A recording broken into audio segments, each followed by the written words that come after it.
5th May 1999. In Buxar, someplace in the Kargil sector, a 5-man patrol led by Captain Saurav Kalia moved cautiously along the line of control. It had been tasked to find out news of Pakistani intrusions there when it abruptly lost contact. That patrol had been ambushed, captured, and then brutally put to death in one of the first actions of the Kargil War. The loss of Captain Kalia's patrol was the first real indicator of Pakistani infiltrations in Kargil. This 180-kilometer long sector comprised of Dras, Kargil and Batalik, and at that time was occupied by only one brigade, 121 Infantry Brigade. Its forbidding heights overlooked the National Highway 1D, the one line of communication from Srinagar to Leh. Pakistani occupation of those heights meant that they could cut off India's lifeline to Ladakh and Siachen. But then, peace was definitely not in the interest of the Pakistani army. Even as the historic initiatives were underway, soldiers of the Special Services Group and the Northern Light Infantry were already clambering up the heights all along the sector. Absolute secrecy was ensured, and the move was made in small groups, climbing by night. Strict radio silence was observed. The troops were dressed in salwar kameez to give the impression that they were the so-called Mujahideen. These measures allowed them to reach the heights undetected, but they did not anticipate the Indian response that was to follow.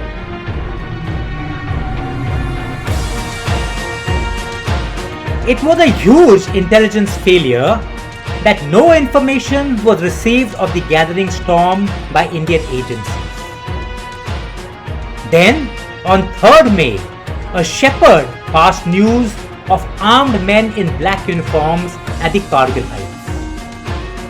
Reports of activity began coming in all along the front, and that set alarm bells ringing. On 9th May, shelling destroyed an ammunition dump at Kargil. Pakistani artillery fire was now targeting traffic on the National Highway 1D. The scale of the intrusion was slowly becoming clear, and on 15th May, Operation Vijay was launched to evict the intruders. Initially, the troops were told, "Tuve aa gaye hai, unko nikalna hai." It was only when the first attacks went in and were met with heavy fire from well-prepared defenses that they realized that this was not a minor intrusion. It was a bloody, full-scale offensive. The armed forces may have slipped up in not detecting the intrusions in time, but when they reacted, they moved fast. 2 divisions, 3 and 8 infantry divisions were moved to the Kargil sector. Over 250 guns, most of them the much wanted Bofors, were deployed there. Yet, there was a caveat. The line of control was not to be crossed under any circumstances. Not via troops, not even from the air. The Indian Air Force too came into the fray with Operation Safed Sagar. It suffered an initial setback on 27th May when a MiG-27 and a MiG-21 were lost. The next day, a Mi-17 helicopter was hit by a Stinger missile, killing all 4 crew members. Yet, In spite of the odds and the injunction not to cross the line of control, the IF launched over 500 airstrikes, dropping modified precision bombs on the Pakistani bunkers and defenses at those rarefied heights. But air and artillery fire alone could not dislodge the well-entrenched defenders. The Indian Army had to close in to do so. They had to attack frontally, climbing heights over 18,000 feet in temperatures that were often below freezing point and in the face of withering fire coming from above. Attacks were slow. One could not even walk 10 feet without pausing for breath. In these heights, known only by the numbers, which depicted their height in meters above sea level, 0.5410, 0.5332, 0.4100, and so many others, our officers and men fought and died as they recaptured these nameless but vital heights one by one. The major priority was to evict the Pakistani positions overlooking the national highway, and the initial attacks were directed there. The first major success came with the capture of Col Ajay Singh on 13th June. This set the stage for the recapture of other positions along the ridgeline.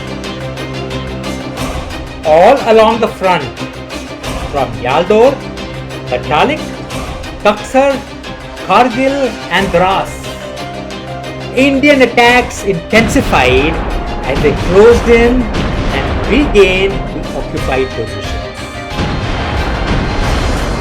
The Bofors guns took a terrible toll on the enemy. Their fire assaults paving the way for the infantry attacks that followed. On 4th of July, Tiger Hill fell after an 11-hour-long battle. This was one of the major turning points of the war. The news of the battles and the victories streamed into Indian homes via television. Names like Captain Vikram Batra, Major Rajesh Adhikari, Lieutenant Manoj Pandey, Grenadier Yogendra Singh Yadav, Major Vivek Gupta, Lieutenant Hanifuddin, and hundreds of others became household names and became national heroes. The images of our victorious soldiers standing with the national flag atop a craggy peak became part of the national psyche. By 4th of July, the situation was getting critical for Pakistan. Casualties were mounting by the day. Their supplies were being cut off, and their troops were being subjected to repeated Indian attacks. Even then, their army refused to even take back their dead, since it would amount to admitting involvement. But the wounded were pouring into Skardu Base Hospital.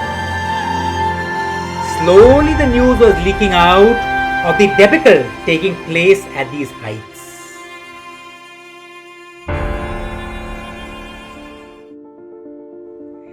In a last-ditch effort, Prime Minister Nawaz Sharif flew to Washington to meet President Bill Clinton, only to be rudely castigated.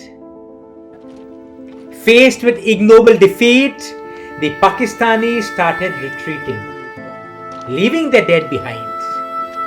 The Indian Army continued moving forward, and by 26 July 1999, a day marked as Kargil Vijay Diwas, the last position was cleared. The heights were back in Indian hands.